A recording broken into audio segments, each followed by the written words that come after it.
ములుగు జిల్లాలో 8 మంది మావోయిస్టులు లొంగిపోయారు. ములుగు జిల్లా ఎస్పీ ఎదుట సాయుధ మావోయిస్టులు లొంగిపోయారు. వారి దగ్గర నుంచి పలు రకాల తుపాకులు, మందుగుండు సామాగ్రిని పోలీసులు స్వాధీనం చేసుకున్నారు. లొంగిపోయిన 8 మంది మావోయిస్టులు ఛత్తీస్గఢ్ కు చెందిన వారేనని పోలీసులు తెలిపారు.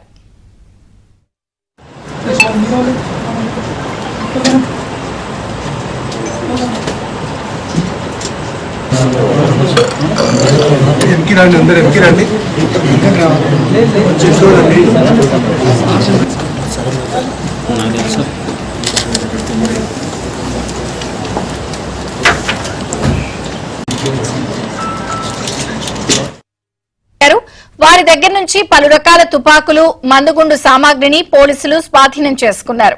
లొంగిపోయిన 8 మంది మావోయిస్టులు ఛత్తీస్గఢ్ కు చెందిన వారేనని పోలీసులు తెలిపారు.